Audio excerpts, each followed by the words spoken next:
Om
वृषभानुसुते देवी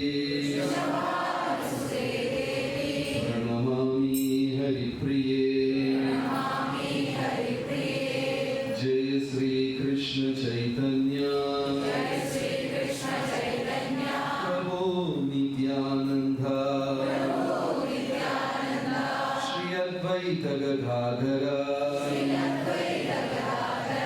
श्रीवासदि गौरभक्तवृंद हरे कृष्ण कृष्ण कृष्ण हरे हरे हरे राम राम राम हरे हरे।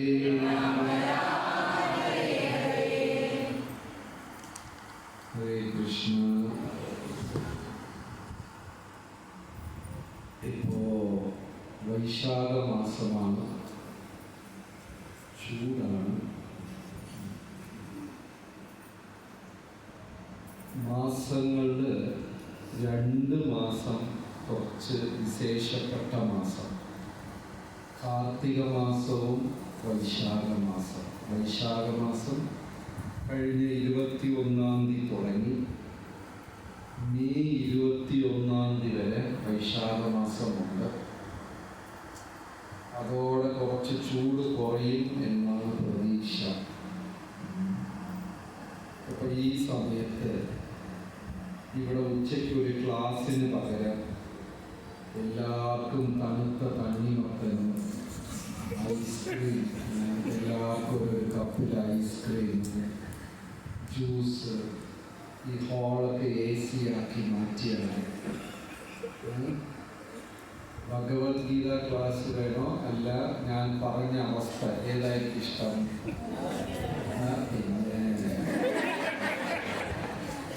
എല്ലാവർക്കും മറ്റേ അവസ്ഥയായിരിക്കും ഇഷ്ടം.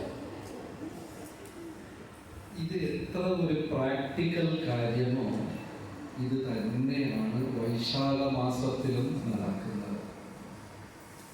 കേരളത്തിൽ ആ പതിവ് കാണാറില്ല. പക്ഷേ നമ്മൾ വൃന്ദാവനത്തിൽ, ജയ്പൂരിൽ അവിടെയൊക്കെ പോയി കഴിഞ്ഞാൽ എല്ലാ അമ്പലങ്ങളിലും മേലെ വിഷറി കെട്ടി വെച്ചിട്ടുണ്ടാകും. അത് ഒരു കയറ് അങ്ങനെ അമ്പലത്തിൻ്റെ പുറത്ത് ആ കയറ് ഉണ്ടാകും. അവിടെ ആൾക്കാർ ടേൺസിൽ ഊഴം വെച്ച് ആ കയറിങ്ങനെ വലിച്ചുകൊണ്ടിരിക്കും. ആ കയറിങ്ങനെ വലിക്കും തോറും രാത്രിയും പകലും ഇവിടെ അമ്പലത്തിനകത്ത് ദൈവത്തിൻ്റെ മേലെ, ഭഗവാന്റെ മേലെ വലിയൊരു വിഷറി ഇങ്ങനെ ആടിക്കൊണ്ടേയിരിക്കും. നോർത്ത് ഇന്ത്യയിൽ പോയാൽ കാണാം. അങ്ങനെ ആരെങ്കിലും കണ്ടിട്ടുണ്ടോ? ജയ്പൂർ, വൃന്ദാവൻ, എല്ലാ സ്ഥലത്തും അങ്ങനെ വിഷറി കെട്ടി വരയ്ക്കും. ഈ മാസം ചൂടായതുകൊണ്ട് ഭഗവാന് ഇങ്ങനെ ചാമര സേവ, പിന്നെ കുറേ പഴങ്ങൾ നിവേദിക്കും. മറ്റന്നാൾ അക്ഷയ തൃതീയ തൊട്ട് നല്ല ചന്ദനക്കളഭം ഭയങ്കര കൂളാണ്. നമ്മൾ തിരുപ്പതിയിലൊക്കെ പോകുമ്പോൾ മുട്ടയടിക്കാറില്ലേ അല്ലേ? എല്ലാം മുട്ടയടിച്ചോണ്ട് മുട്ടം തലയിൽ എന്ത് തേച്ച് തരും? കുറച്ച് ചന്ദനം. അപ്പോൾ അഥവാ കുറച്ച് മുറിഞ്ഞിട്ടുണ്ടെങ്കിൽ എല്ലാം കൂളായിരിക്കും. അപ്പോൾ മുട്ട തലയിൽ ചന്ദനം തേച്ച്. അതുപോലെ ഭഗവാൻ ഈ മാസം മുഴുവനും ചന്ദന കളഭം പുരട്ടും. പിന്നെ ജഗന്നാഥ് പുരിയിൽ 20 ദിവസവും വൈകുന്നേരം ഭഗവാനെ, ജഗന്നാഥ് പുരി പോയിട്ടുണ്ടോ? കുറേ പേര് എല്ലാവരും പോയി. അവിടെ നരേന്ദ്ര സരോവരം എന്ന് പറയുന്ന തടാകമുണ്ട്.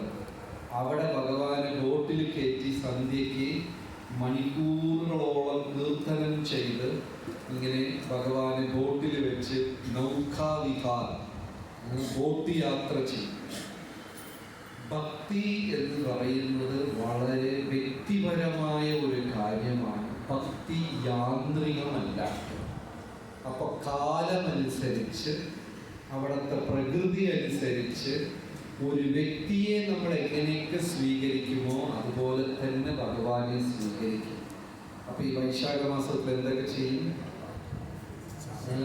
വിശറി കൊണ്ട് ചാമര സേവ ചെയ്യും, പിന്നെ ചന്ദനക്കളഭം ചെയ്യും, പിന്നെ പഴങ്ങൾ ആരോ വരുമ്പോൾ കൊണ്ടുവന്നു, കുറച്ച് പഴമൊക്കെ കൊണ്ടുവന്നു. അപ്പൊ ഈ 21 ദിവസമുണ്ട്. അമ്പലത്തിൽ വരുമ്പോൾ എന്തുമായിട്ട് വരണം? അതിലെന്താണ്? കണ്ണിമൊക്കെ കൊണ്ടുവരണം. അപ്പോൾ ഇതെല്ലാം വളരെ വ്യക്തിപരമായ ഒരു സേവനം ഭഗവാന് ഇഷ്ടപ്പെടും. ഈ 10-ാം തീയതി, മെയ് മാസം 10-ാം തീയതി ശനിയാഴ്ച നമ്മൾ രാധാകൃഷ്ണന്മാരെ ബോട്ട് കൊണ്ടുപോകും. ഇവിടെ തൃപ്പാദപുരത്തിൽ നമ്മുടെ ഒരു ചെറിയ കേന്ദ്രമുണ്ടാണ്, ഒരു കുളമുണ്ട്. ശനിയാഴ്ച മെയ് 10-ാം തീയതി ഭഗവാനെ ബോട്ടിൽ വെച്ചിട്ട് നോക്കാവിഹാർ ബോട്ട് യാത്ര വെച്ച് മണിക്കൂറുകളോളം കീർത്തനവും ചെയ്ത് ഇങ്ങനെ കുളത്തിൽ റൗണ്ട് അടിക്കും. 11-ാം തീയതി നരസിംഹ ചതുർദശി, നരസിംഹ ജയന്തി. അന്ന് നരസിംഹമൂർത്തിക്ക് തൈലം, നല്ല കടുത്ത തൈലങ്ങൾ കൊണ്ട്, ഓയിൽ കൊണ്ട് അഭിഷേകം. അപ്പോൾ ഭക്തി എന്ന് പറയുന്നത് വളരെ വളരെ പേഴ്സണലായ കാര്യമാണ്. ഒരു ഉയർന്ന വ്യക്തിയെ എതുപോലെ സ്വീകരിക്കുമോ അതുപോലെ അതിൽ നമ്മൾ എത്രമാത്രം ആത്മാർത്ഥത കാണിക്കുമോ ആ ആത്മാർത്ഥത അനുസരിച്ച് ആ ഭഗവാന്റെ വ്യക്തിപരമായ ഒരു സ്നേഹം. ഭക്തി എന്ന് പറയുന്നത് പൂർണ്ണമായും പേഴ്സണലാണ്. ഇപ്പോ ഒരു പെൺകുട്ടിക്ക് ഒരു യുവാവിനെ, വരനെ ആലോചിക്കുന്നു. ആ പെൺകുട്ടി ചോദിക്കുകയാണ്, ആ ചെക്കൻ്റെ, ആ വരൻ്റെ പേരെന്താ? അറിയില്ല. എവിടെയാ ജോലി? അറിയില്ല. എത്രയാ ശമ്പളം? അറിയില്ല. കറുപ്പോ വെളുപ്പോ? അറിയില്ല. പെൺകുട്ടി വിവാഹത്തിന് തയ്യാറാകുമോ? അറിയില്ല. തയ്യാറാകില്ല, അല്ലെ? ആരും സമ്മതിക്കില്ല. അപ്പോൾ വിവാഹം എന്ന് പറയുന്നത് ഒരു റിലേഷൻഷിപ്പ് വളർത്തുകയാണ്. അപ്പൊ വിവാഹത്തിന് മുമ്പേ പരിചയം വേണം, പിന്നെ നമുക്കത് ചേരുന്നതാണോ എന്ന് അറിയണം, പിന്നെ ഇവർ തമ്മിൽ ഒരു സ്നേഹബന്ധം വളർത്തും. പിന്നെ വിവാഹം കഴിഞ്ഞാലും ചിലപ്പോൾ മാസങ്ങളെടുക്കും, വർഷങ്ങളെടുക്കും ഒരാൾ മനസ്സിലാക്കി ആ സ്നേഹബന്ധം വളർത്തുക. അതുപോലെ തന്നെയാണ് ഭക്തി. കൃഷ്ണ ഭഗവാന്റെ വ്യക്തിത്വം എത്രയ്ക്കും നമുക്ക് മനസ്സിലാക്കാൻ പറ്റുമോ അത്രയ്ക്കും കൃഷ്ണ ഭഗവാനോട് ഭക്തി വളർത്താൻ പറ്റും. കൃഷ്ണ ഭഗവാന്റെ വ്യക്തിത്വം മനസ്സിലാക്കണമെങ്കിൽ ഭഗവാൻ എവിടെ ജനിച്ചു, ഭഗവാന്റെ ബന്ധുക്കൾ ആരാണ്, ഭഗവാൻ ആരെടുത്താണ് കൂടുതൽ സ്നേഹം, ഭഗവാന് എന്ത് കേളിയാണ് ഇഷ്ടം, ഭഗവാൻ എങ്ങനെയാ സമയം ചെലവാക്കുന്നത്, ഇങ്ങനെ അദ്ദേഹത്തിന്റെ പേഴ്സണൽ കാര്യങ്ങളെല്ലാം എത്രമാത്രം നമ്മൾ മനസ്സിലാക്കുന്നു അത്രയ്ക്കും നമ്മൾ ഭഗവാനെ അടുക്കാൻ തുടങ്ങും. അത് ഒരു ശ്ലോകത്തിൽ ഗീതയിൽ കൃഷ്ണ ഭഗവാൻ പറയുന്നുണ്ട്. ആ ശ്ലോകമാക്കിയെങ്കിൽ അറിയാമോ? അല്ല, അത് എത്ര എന്നെ ശരണം പ്രാപിക്കുമോ അത്രയ്ക്കും എന്റെ ദിവ്യ ലീലകളെയും ഇതെല്ലാം മനസ്സിലാക്കും തോറും. ഏതാ ശ്ലോകം? ജന്മകർമ്മ ചമേ ദിവ്യം ഏവം യോ വ്യക്തി തത്വതഃ ത്യക്ത്വാ ദേഹം പുനർജന്മ. എന്റെ ജനനം, എന്റെ പ്രവർത്തനം, എന്നെ കുറിച്ച് കൂടുതൽ അറിയണം. എങ്ങനെ ഒരു ഫാമിലി റിലേഷൻഷിപ്പിൽ നമ്മൾ ഒരാളെ കൂടുതൽ മനസ്സിലാക്കുന്നതോറും അദ്ദേഹത്തിന്റെ പ്രൈവറ്റ് സ്പേസിൽ നമ്മൾ അകത്തകത്ത് കയറുകയാണ്. അതേപോലെ ഭഗവാനെ കുറിച്ച് കൂടുതൽ കേട്ട് മനസ്സിലാക്കുന്നതോറും നമ്മൾ ഭഗവാന്റെ അടുത്ത് പോകും. എല്ലാവരും ഭക്തരാണ്, എന്നാൽ സ്വകാര്യ ഭക്തർ വളരെ അടുപ്പമുള്ള ഭക്തരാണ്. ഇപ്പൊ ഉദാഹരണം, രാമായണത്തിൽ ബാലി സുഗ്രീവൻ സഹോദരന്മാരാണ്. ഇപ്പോ ബാലിയെ ഭഗവാൻ വധിച്ചു, കാര്യങ്ങളൊക്കെ ശരിയാണ്. പക്ഷെ ബാലിയുടെ കാര്യം നോക്കിക്കഴിഞ്ഞാൽ മഹായോദ്ധാവാണ് ബാലി. അദ്ദേഹത്തിന് നേർക്ക് നേർ നിന്ന് ജയിക്കാൻ ഭൂമിയിൽ ആരുമില്ല. ആരെങ്കിലും ബാലിയുടെ ഫ്രണ്ടിൽ വന്ന് നിന്ന് കഴിഞ്ഞാൽ അവരുടെ പകുതി ശക്തി ആർക്ക് പോകും? ബാലിക്ക് പോകും. അത് മാത്രല്ല, നമുക്ക് അറിയാത്ത ഒരു രഹസ്യമായ ഒരു വശം ബാലിക്കുണ്ട്. എന്താന്ന് വെച്ചാല്, രാവിലെ ബദ്രിനാഥിൽ ശാലഗ്രാമ പൂജ ചെയ്യും. ആര്? അവിടെ നിന്ന് ഒറ്റ ചാട്ടം ഉച്ചയ്ക്ക് ദ്വാരകയിൽ ശാലഗ്രാമ പൂജ ചെയ്യും. പിന്നെ അവിടെ നിന്ന് അടുത്ത ചാട്ടം വൈകുന്നേരം രാമേശ്വരത്ത് ശാലഗ്രാമം. ഇത്രയും മഹാഭക്തനാണ് ആര്? രാവിലെ എവിടെയാണ് പൂജ? ബദ്രിനാഥിൽ ശാലഗ്രാമ പൂജ ചെയ്ത്, ഉച്ചയ്ക്ക് ദ്വാരകയിൽ ശാലഗ്രാമ പൂജ ചെയ്ത്, വൈകുന്നേരം രാമേശ്വരത്ത് ഒരു ചാട്ടം. 3 നേരം 3 സമയം ഇല്ലേ? വ്യായാം സ്തുവാം തസ്യ യസ്യ സ്ത്രീ സന്ധ്യം. ഒരു ദിവസത്തിൽ 3 സന്ധ്യകളുണ്ട്. 3 സന്ധ്യയിലും ഗുരുവിനെയും കൃഷ്ണനെയും നമ്മൾ സ്മരിക്കണം. ഇത് കൃത്യമായി ചെയ്ത ഒരാളാരാണ്? ഓരോ സ്ഥലത്തും അദ്ദേഹം പൂജകൾ ചെയ്തു. എന്നാൽ സുഗ്രീവൻ ഇങ്ങനെ പൂജ ചെയ്തതൊന്നും നമ്മൾ കേട്ടിട്ടില്ല. എന്നാലും രണ്ടുപേരും ഭക്തരാണ്, ബാലിയും സുഗ്രീവനും ഭക്തരാണ്. പക്ഷെ ശ്രീരാമചന്ദ്രമൂർത്തി തന്റെ അടുത്ത ആരെയാണ് നിർത്തിയത്? സുഗ്രീവനും നിർത്തി. എന്നാ നല്ല പൂജ ചെയ്തതാരാ? ബാലിയാണ് പൂജ ചെയ്തത്. സുഗ്രീവൻ അങ്ങനെ പൂജ ചെയ്ത പോലെ ഒന്നും തോന്നുന്നില്ല. കാരണം രാമായണത്തിൽ ഇവർ തമ്മിൽ ഒരു ഡീൽ ഉണ്ടായിരുന്നു. ആര് തമ്മില്? ശ്രീരാമചന്ദ്രമൂർത്തിയും സുഗ്രീവനും തമ്മിൽ ഒരു ഡീൽ. എന്താ ഡീല്? സുഗ്രീവ, ബാലിയെ തോൽപ്പിച്ച് നിന്നെ ഞാൻ കിഷ്കിന്ധയുടെ രാജാവാക്കി കഴിഞ്ഞാൽ സീതാദേവിയെ അന്വേഷിക്കുന്നതിൽ ഞാൻ പൂർണ്ണ സഹായം ചെയ്യും. സീതാദേവിയെ അന്വേഷിച്ച് അങ്ങയുടെ കയ്യിൽ തിരിച്ച് ഏൽപ്പിക്കും. ഇതായിരുന്നു സുഗ്രീവന്റെ ഡീൽ. ശ്രീരാമചന്ദ്രമൂർത്തി ബാലിയെ വധിച്ച് സുഗ്രീവനെ രാജാവാക്കിയപ്പോൾ സുഗ്രീവൻ ആദ്യം പറഞ്ഞത്, ഞാൻ കുറെ വർഷം ഈ ബാലിയെ പേടിച്ച് കാട്ടിനകത്തും അവിടെ ഇവിടെ ഗുഹയ്ക്കകത്തൊക്കെ ഒളിച്ചിരുന്നു. പകുതി നേരം തിന്നും പകുതി നേരം തിന്നത്തില്ല, പട്ടിണിയാണ്.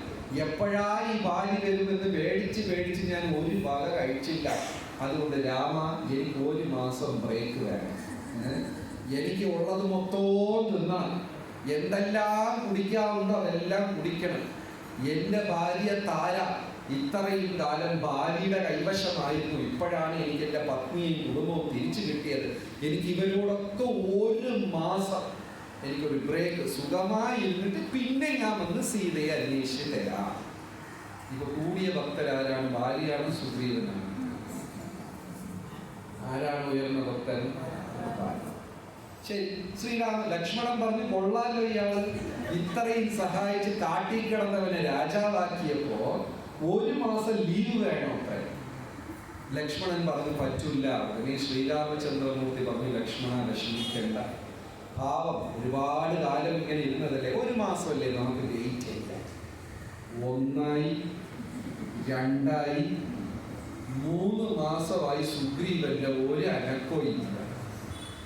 അപ്പൊ ശ്രീരാമചന്ദ്രമൂർത്തി ലക്ഷ്മണന്റെ അടുത്ത് പറഞ്ഞു, ഈ സുഗ്രീവൻ 1 മാസം കണക്കും പറഞ്ഞിട്ട് പോയതാ, ഒന്ന് ചെന്ന് എത്തി നോക്കിയിട്ട് വാ, നമ്മുടെ കാര്യം ഒന്ന് ഓർമ്മിപ്പിക്കും. പക്ഷെ ലക്ഷ്മണ വെറുതെ അടിക്കും പിടിക്കും ഒന്നും പോണ്ട. ലക്ഷ്മണൻ 3 മാസം കഴിഞ്ഞ് സുഗ്രീവനെ അന്വേഷിച്ച് പോയ സുഗ്രീവൻ കുടിച്ചങ്ങ് ബോധം കെട്ട് കിടക്കുക. ശ്രീരാമചന്ദ്രമൂർത്തിയെ മറന്നു, കൊടുത്ത വാക്കിനെ മറന്നു, എല്ലാം മറന്നു. അവിടെ ബോധമില്ലാതെ കിടക്കുന്നു. ലക്ഷ്മണന് വന്ന ദേഷ്യം തൻ്റെ ആരെയുള്ള വാളും നിർത്തിട്ട് ഈ സുഗ്രീവനെ കഷ്ണം കഷ്ണമായി വെട്ടണമെന്ന് തീരുമാനിച്ചു. എന്നാലും ലക്ഷ്മണന്റെ ഹൃദയം അറിയാവുന്നത് കൊണ്ട് ശ്രീരാമചന്ദ്രമൂർത്തി എന്ത് പറഞ്ഞു വിട്ടു? ഒന്നും ഉപദ്രവിക്ക്, അടിക്കൊന്നും പോകരുത്. പോയിട്ട് ലക്ഷ്മണൻ ദേഷ്യത്തിൽ അവിടെ ചെന്ന് നിന്നു. ഈ 3 മാസത്തിൽ ഇടയ്ക്കിടയ്ക്ക് ഹനുമാൻ വരും. സുഗ്രീവ 1 മാസം കഴിഞ്ഞു. വരട്ടെ ഹനുമാനെ പറഞ്ഞു. ഹനുമാൻ മന്ത്രിയായതുകൊണ്ട് ഒന്നും മിണ്ടാനും പറ്റില്ല. സുഗ്രീവ 1.5 മാസമായി. ഉടനെ പോവാ. സുഗ്രീവ 3 മാസമായി. 3 ആയുള്ളൂ. ലക്ഷ്മണൻ പറഞ്ഞു, സുഗ്രീവ, ഇപ്പൊ നീ നിന്റെ വാക്ക് പാലിച്ചില്ലെങ്കിൽ എങ്ങനെ രാമനെ വധിച്ചു നിന്നെ ചക്രവർത്തിയാക്കിയോ അത്ര സമയം പോലും എടുക്കില്ല നിന്നെ കൊന്ന് അങ്കദനെ രാജാവാക്കാൻ. അങ്കദൻ ആരാ? ബാലിയുടെ മകൻ. ബാലിയെ കൊന്ന് സുഗ്രീവനെ രാജാവാക്കാൻ 2 ദിവസം എടുത്തു. ആ കഥ അറിയാലോ. ആദ്യ ദിവസം കൺഫ്യൂഷൻ ആയിരുന്നു. അപ്പൊ 2 ദിവസം എടുത്തു. നിന്നെ കൊല്ലാൻ കൺഫ്യൂഷനേ ഇല്ല. ഇപ്പൊ 2-ൽ 1 ബാക്കിയുള്ളൂ. നിന്നെ കൊന്ന് അങ്കദനെ രാജാവാക്കാൻ ഇത്രയും സമയം പോലും എടുക്കില്ല. അപ്പോഴാണ് ബാലി സുഗ്രീവൻ ചാടി ഓണം 3 മാസം ആയല്ലേ എന്നൊക്കെ ചോദിക്കാം. ചില സമയം നമുക്ക് ലൈഫിൽ ഒരടിയൊക്കെ നല്ലതാണ്. ഈ ജപമൊക്കെ അങ്ങനെ ഉഴപ്പി വരും. സേവനത്തിൽ ഒരു ഉന്മേഷം ഉണ്ടാവില്ല. എല്ലാം ചെയ്ത് ഇംഗ്ലീഷിൽ കോംപ്ലേസൻസി എന്ന് പറയും. അതായത് ഈ ചെയ്ത് കുറേ കഴിയുമ്പോൾ അതിലേക്ക് ഒരു വലിയ താല്പര്യം തോന്നില്ല. അതിനെന്ത് പറയും? മലയാളത്തിൽ എന്താ പറയും? മടിയല്ല, മരപ്പട്ടിയ, അലസത, വിരസത. അലസതയാ വിരസതയാണ്? എന്തായാലും കാര്യം മനസ്സിലായല്ലോ. കുറേ ചെയ്യുമ്പോ നമുക്ക് അതിലേക്ക് ഒരു താല്പര്യം വരില്ല. എന്നും ചെയ്യുന്നതല്ലേ. അതായത് ഇപ്പൊ നമ്മുടെ ആശ്രമത്തിൽ എന്നും ഇഡ്ഡലിയും ദോശയും. നമ്മൾ വൃന്ദാവനത്തിലും ഈ നോർത്ത് ഇന്ത്യ ടൂർ പോകുമ്പോൾ രാവിലെ ചപ്പാത്തിയും കറിയും, ഉച്ചയ്ക്ക് ചപ്പാത്തിയും കറിയും, രാത്രി ചപ്പാത്തിയും കറിയും, 7 ദിവസവും ചപ്പാത്തിയും കറിയും. തിരിച്ചു വന്ന ഇഡ്ഡലി കാണുമ്പോൾ അമൃതം പോലെ തോന്നും. ആവർത്തന വിരസത. ആവർത്തന വിരസത. അപ്പൊ ഒരു കാര്യം വീണ്ടും ആവർത്തിക്കുമ്പോൾ അതിലൊരു വിരസത ഉണ്ടാകും. ഇത് ഭക്തിയിലും നമുക്കെല്ലാം ജപം എന്നും ജപിക്കുന്ന മന്ത്രമല്ലേ ഹരേ കൃഷ്ണൻ. ഇതിലെന്താ പ്രത്യേകത? അതിൽ പ്രത്യേകതയുണ്ട്. ആ മന്ത്രം ഒരു പൂവിന്റെ ഇതള് തുറക്കുന്നത് പോലെ മന്ത്രത്തിനെ നമ്മൾ ഓപ്പൺ ചെയ്യണം. പക്ഷെ ഇത് ജപിച്ച് നിരന്തരം വരുമ്പോൾ അതിലൊരു വിരസതയും അതിലൊരു മടിയും ഇതെല്ലാം ഉണ്ടാകാറുണ്ട്.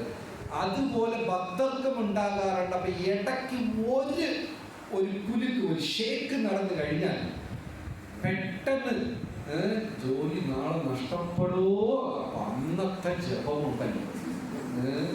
ഈ വെറുതെ ഓടുന്നതിനും പട്ടി ഓട്ടിക്കുമ്പോൾ ഓടുന്നതിനും വ്യത്യാസമുണ്ട്. അന്നത്തെ ജപം ഭയങ്കരമായിരിക്കും. ചിലപ്പോൾ നമ്മുടെ ജീവിതത്തിലും 1-2 അടിയൊക്കെ നല്ലതാണ്, നമ്മളെ ഓർമ്മിപ്പിക്കാൻ വേണ്ടി. ലക്ഷ്മണൻ വന്ന് ഒരു കുലുക്കിയ ഉടനെ സുഗ്രീവൻ പേടിച്ച് അടുത്ത ദിവസം രാവിലെ രാമന്റെ മുമ്പിൽ മുഴുവൻ സൈന്യത്തോട് ഹാജരായി. അപ്പൊ ശ്രീരാമൻ പറഞ്ഞു, സുഗ്രീവ, സീതാദേവി അന്വേഷിക്കണം. നമുക്ക് ഓൾറെഡി 2 മാസം കാലം താമസിച്ചു പോയി.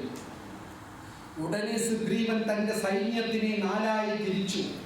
ഒരു സൈന്യം കിഴക്കോട്ടും വടക്കോട്ടും പടിഞ്ഞാറോട്ടും, ജാംബവാനും ഹനുമാനും അങ്കദനുമുള്ള ബലമായ സൈന്യം തെക്കോട്ടും. കാരണം സീതാദേവിയെ രാവണൻ എടുത്തിട്ട് തെക്കോട്ട് യാത്ര ചെയ്തു എന്നാണ് വിവരം കിട്ടിയത്. അതുകൊണ്ട് തെക്കോട്ട് ബലമായ ഒരു സൈന്യത്തിനെ അയച്ചിട്ട് സുഗ്രീവൻ പറഞ്ഞത് ഹനുമാന്റെ അടുത്ത്, അഥവാ സീതയെ കണ്ടുപിടിക്കാതെ നിങ്ങൾ തിരിച്ചു വന്നാൽ നിങ്ങളുടെ ആരുടെയും തോളിൽ തല കാണില്ല. അങ്കദൻ പറഞ്ഞു, ഇന്നലെ വരെ ഉറങ്ങിക്കിടന്നിട്ട് അല്ലേ. ചിലരൊക്കെ ഉണ്ട്, ആൾക്കൂട്ടം കൂടുമ്പോൾ ഭക്തി പ്രകടിപ്പിക്കും, ഒറ്റയ്ക്ക് ജപിക്കുമ്പോൾ ജപവും ഇല്ല. ഞാനൊരു ദിവസം അബദ്ധത്തിൽ 5 മണിക്ക് ഒരു ഡിവോട്ടിയുടെ വീട്ടിൽ കയറിപ്പോയി. ജപിക്കായിരുന്നു, പക്ഷെ ഭാഗ്യം ജപിക്കുമായിരുന്നു. എങ്ങനെ? സോഫയിൽ കടന്നിട്ട് ഒരു കാല് തൂക്കി സോഫയിൽ, ഒരു കാല് താഴെ, അങ്ങനെ ഇന്ന് ജപിക്കുക. അത് ഉറങ്ങാൻ സൗകര്യത്തിൽ ഒരുമാതിരി ജപിക്കുമ്പോൾ ഉറക്കം വരാൻ, ഇങ്ങനെ ഉറങ്ങാൻ എണീക്കണ്ട. നമ്മളെ കണ്ട ഉടനെ ചാടി എണീറ്റിട്ടുള്ള ഒരു ജപം. നമ്മളെല്ലാവരും എക്സിബിഷൻ ഡിവോട്ടി, യഥാർത്ഥ ഭക്തരല്ല. ഈ എക്സിബിഷൻ, എന്നെ ആരോ ശ്രദ്ധിക്കുമെന്ന് വരുമ്പോൾ ഭയങ്കര ജപമാണ്. അത് ചില തലയും കയ്യും കുടലും ഒക്കെ ആക്കിയിട്ട് ആരും ശ്രദ്ധിക്കുന്നില്ലെങ്കിൽ ഉറക്കാം. അതുവരെ ഉറങ്ങിക്കിടന്ന സുഗ്രീവൻ അടുത്ത ദിവസം രാവിലെ ആയപ്പോൾ രാമന്റെ സേവയിൽ അങ്ങ് ഇറങ്ങി അങ്കദനെയും ഹനുമാനെയും വേരട്ട. നിങ്ങൾ സീതാദേവിയെ കണ്ടുപിടിച്ച് വന്നില്ലെങ്കിൽ നിങ്ങളുടെ തോളിൽ തല കാണില്ല. എന്നാലും രാജാവല്ലേ, അനുസരിച്ചല്ലേ പറ്റൂ. ഇവരെല്ലാം അപ്പൊ രാമായണം മുഴുവനും വായിച്ചാലും യഥാർത്ഥത്തിൽ ബാലി പ്രകടിപ്പിച്ചതാണ് ഭക്തി. സുഗ്രീവൻ അങ്ങനെ ഒരു ഭക്തി പ്രകടിപ്പിച്ചിട്ടേ ഇല്ല. എന്നാലും ശ്രീരാമചന്ദ്രമൂർത്തി ആരെയാണ് സ്വീകരിച്ചത്? സുഗ്രീവനെ സ്വീകരിച്ചു. എന്താന്ന് വെച്ചാല് ഇന്റൻഷൻ ഓഫ് ദ ആക്ടിവിറ്റി, ആ സേവനത്തിന്റെ ഉദ്ദേശം. ബാലി ഇത്രയും സേവനം ചെയ്യുമെങ്കിലും ബാലിയുടെ ഉദ്ദേശം 14 ലോകത്തിനും ഞാൻ അധിപനാകണം എന്ന് വിചാരിച്ചാണ് ഭക്തി ചെയ്യുന്നത്, അല്ലാതെ ഭക്തനാകണം എന്ന് വിചാരിച്ച് ഭക്തി ചെയ്യുന്നില്ല. മനസ്സിലായോ? ബാലിയുടെ ആഗ്രഹം എന്തായിരുന്നു? ലോകത്തിലെ വെച്ച് ഏറ്റവും ശക്തിമാനായി, എന്നെ തോൽപ്പിക്കാൻ തുല്യമായ ശക്തി ആർക്കും ഉണ്ടാകാൻ പാടില്ല. രാക്ഷസന്മാർക്ക് പോലും അത്ര ഒരു ശക്തി പാടില്ല. ഏറ്റവും മഹായോദ്ധാവും ആരെയും തോൽപ്പിക്കുന്ന ശക്തി, അത് കിട്ടണം എന്ന് വിചാരിച്ചാണ് നാമം ജപിച്ചത്. മനസ്സിലായോ? ഭഗവാന്റെ അടുത്ത് ഭക്തി പുലർത്തിയത് ശ്രീ ശ്രീ ഗോവിന്ദായി. ബാലി ഭക്തി പുലർത്തിയതിന്റെ ലക്ഷ്യം താൻ മഹായോദ്ധാവായി തീരണം എന്നതിന് വേണ്ടിയാണ്. അല്ലാതെ രാമനെ സേവിക്കണം, ഭഗവാനെ സേവിക്കണം എന്നുള്ള വേണ്ടിയല്ല. പക്ഷെ സുഗ്രീവൻ ഭഗവാനെ സേവിക്കണം. കുറച്ച് മടി, കുറച്ച് അലസത, കുറച്ച് ഉറക്കം എല്ലാം ഉണ്ടെങ്കിലും എനിക്ക് തോന്നുന്നു സുഗ്രീവൻ നമ്മുടെ ഒരു ഹരേ കൃഷ്ണ ഡിവോട്ടിയാണ്. മടിയൊക്കെ ഉണ്ടെങ്കിലും ഉദ്ദേശം എന്താണ്? ആരെ സേവിക്കണം? ഭഗവാനെ സേവിക്കണം എന്നാണ്. ഒരു തവണ കുറച്ച് പേടിച്ചു പോയി രാവണൻ. ശ്രീരാമചന്ദ്രമൂർത്തി യുദ്ധത്തിന് വന്നത് കേട്ട് അല്പം ഒന്ന് പേടിച്ച് രാവണൻ എന്ത് ചെയ്തു? ബാലിയെ കൂട്ടുപിടിക്കാനായിട്ട് ചെന്നു. ബാലിയെ തൻ്റെ വശത്ത് ചേർക്കാൻ, അതിനല്ല, രാവണൻ അതിനു മുമ്പെയാണ് പോയത് ബാലിയെ കൂട്ടുപിടിക്കാനായിട്ട്. ബാലി മാത്രമേ ഉള്ളൂ മഹായോദ്ധാവായിട്ട് ഈ ഒരു പ്രപഞ്ചത്തില്. ആ ബാലിയെ തോൽപ്പിച്ചു കഴിഞ്ഞാൽ പിന്നെ രാവണനെ പോലെ ശക്തിമാൻ ആരും ഇല്ല. അപ്പൊ ആരോ രാവണന് ഉപദേശിച്ചു, ബാലിയുടെ മുമ്പേ നേർക്ക് നേർ നിന്നാൽ നിന്റെ ശക്തിയുടെ പകുതി ബാലിക്ക് പോകും. അതുകൊണ്ട് ബാലി ആലോചിച്ച് ബാക്കിൽ ഒളിഞ്ഞിരുന്ന് രാവണനെ തോൽപ്പിച്ചു കളയാം എന്ന് പറഞ്ഞ് ബാലിന്റെ പുറകെ വന്ന് ഒളിച്ചിരുന്നു. ആര്? രാവണൻ. ബാലി എന്ത് ചെയ്തു? രാവണനെ വാലിന്റെ അറ്റത്തിൽ, കൊരങ്ങന്റെ വാലിന്റെ അറ്റത്തിലും കെട്ടിവെച്ചു. ആര്? അറിയാത്ത പോലെ ബാക്കിൽ വാലിന്റെ തുമ്പിൽ ഒരു നോട്ട്. ആ നോട്ടിനകത്ത് ആരാ ഉള്ളത്? രാവണനെ കുരുങ്ങിയിരിക്കുകയാണ് വാലിന്റെ അറ്റത്ത്. പക്ഷേ ഇത് അറിയാത്ത പോലെ ബാലി രാവിലെ ഒറ്റ ചാട്ടം ഹിമാലയത്തിൽ ബദ്രിനാഥിൽ, അവിടെ പൂജയെല്ലാം കഴിഞ്ഞ് അവിടെ നിന്ന് ഉച്ചയ്ക്ക് അടുത്ത ചാട്ടം ദ്വാരകയ്ക്ക്, വൈകുന്നേരം ദ്വാരകയിൽ നിന്ന് അടുത്ത ചാട്ടം വാൽദാരിക്കാണ് രാവണൻ. ഇത് പന്ത് പോലെ ഉള്ള പർവ്വതമെല്ലാം തട്ടി തട്ടി തട്ടി തട്ടി രാവണൻ ഇനി ബോധം കെട്ട് വീഴുന്ന അവസ്ഥ. രാവണൻ നിലവിളിക്ക, ബാലി കേൾക്കാത്ത പോലെ. സന്ധ്യ ആയപ്പോ രാവണൻ പറഞ്ഞു, ബാലി എന്നെ വിട്ടേക്ക്, ഏതോ ഒരു ശബ്ദമുണ്ടല്ലോ എന്ന് ബാലി തിരിഞ്ഞപ്പോ ഞാനിവിടെ വാലിന്റെ അകത്തിരിക്കുക. അപ്പൊ രാവണനെ അഴിച്ചു വിട്ടു. രാവണൻ പറഞ്ഞു, ഇനി ഞാൻ നിന്റെ ഏരിയയിൽ വരുന്നില്ല, ഒരേ ഒരു അഭ്യർത്ഥന, നീയും ലങ്കയുടെ സൈഡിൽ വരണ്ട, നമ്മൾ തമ്മിൽ ഒരു ജെന്റിൽമാൻ അഗ്രിമെന്റ്ഷിപ്പ്. ഞാൻ നിന്റെ കിഷ്കിന്ധയിൽ വരില്ല, നീ എങ്ങോട്ട് വരരുത്, എന്റെ ലങ്കയിലോട്ട് വരരുത്. ശരി, പൊക്കോളാൻ പറഞ്ഞു. അത്രയ്ക്കും ഒരു മഹായോദ്ധാവും എന്നാൽ ഭക്തിയുടെ ആചാരങ്ങൾ കൃത്യമായി ചെയ്ത ഒരു വ്യക്തിയുമാണ് ബാലി. പക്ഷേ ഉദ്ദേശം ഭക്തിയല്ലായിരുന്നു, ലോകത്തിലെ മഹായോദ്ധാവാവണം എന്നുള്ളതായിരുന്നു ഉദ്ദേശം. പക്ഷെ സുഗ്രീവന്റെ ഉദ്ദേശം കുറച്ച് മടി, അലസത ഇതെല്ലാം ഉണ്ടെങ്കിലും ഭഗവാനെ സേവിക്കണം എന്നുള്ളത്. അപ്പോൾ ഭക്തിയിൽ നമ്മൾ മാസങ്ങൾ വർഷങ്ങൾ കഴിഞ്ഞ് പുരോഗമിക്കും തോറും ആ ഉദ്ദേശം ശുദ്ധമായിക്കൊണ്ടേയിരിക്കണം. വിരസത കൊണ്ടും അലസത കൊണ്ടും നമ്മുടെ ഉദ്ദേശം ചിലപ്പം ഡള്ളായിക്കൊണ്ടേയിരിക്കും. അതിനെ ഇടക്കി ഷാർപ്പൺ ചെയ്തുകൊണ്ടേയിരിക്കണം. കുറച്ച് കഴിയുമ്പോൾ ഭക്തജനങ്ങൾ, ഞാൻ ആലുമല ജനിക്കുന്നു, ഞായറാഴ്ച ആശ്രമത്തിൽ പോകുന്നു, ആ വ്യക്തിയിലൊക്കെ കംഫർട്ടാണ്. ഭക്തിയിൽ അടുത്ത സ്റ്റെപ്പിൽ ഉയരാൻ നമ്മൾ താല്പര്യപ്പെടണം. ഒരു കുട്ടി 5ാം ക്ലാസ്സിൽ 5 വർഷം ഇരുന്നാല് നല്ല കുട്ടിയാണോ മോശമാണോ? മോശം. ഇപ്പൊ കുറെ 15 കൊല്ലമായിട്ട് ചിലർ അവിടെ തന്നെ ഇരിക്കുകയാണ്. ഏത്? അതേ 2 മകൾ. കൂടുതൽ ജനിച്ച ഭഗവാന് ദേഷ്യം വരും. അതുകൊണ്ട് 15 കൊല്ലമായിട്ട് എത്ര മാല? 2 മാല. 10 കൊല്ലമായിട്ട് വെച്ച് അവിടെ തന്നെ നിൽക്കുക. ഭക്തിയിൽ മേലെ മേലെ മേലെ പുരോഗമിക്കണം. നമ്മൾ അവിടെ ഒരു സ്ഥലത്ത് സെറ്റാവാൻ പാടില്ല. കാരണം ഹരിയുടെ നാമജപം അല്ലാതെ, ശ്രീകൃഷ്ണ ഭക്തി ഇല്ലാതെ ഈ പ്രപഞ്ചത്തിലിരുന്ന് രക്ഷപ്പെടാൻ വേറെ ഒരു മാർഗവുമില്ല. ഭഗവാന്റെ സേവനമൊക്കെ വരുമ്പോ ഉത്സാഹത്തോട്. സുഗ്രീവൻ മാത്രമാണ് മടി കാണിച്ചത്. എന്നാൽ അംഗദൻ, ഹനുമാൻ, ജാംബവാൻ ഫ്രണ്ടിൽ നിന്നു. അവർക്ക് എന്താണ് മാസശമ്പളം എല്ലാം കിട്ടുമോ? സീതയെ കണ്ടുപിടിച്ചിട്ട് വന്നാൽ 15,000 രൂപ അങ്ങനെ എല്ലാം കിട്ടുമോ? ഒന്നുമില്ല. പോയാൽ ചിലപ്പോൾ ജീവൻ പോകും. എന്നാലും അത്രയ്ക്കും ഉത്സാഹത്തോടെ അവർ നിന്നു സീതാദേവിയെ കണ്ടുപിടിക്കുന്നത്.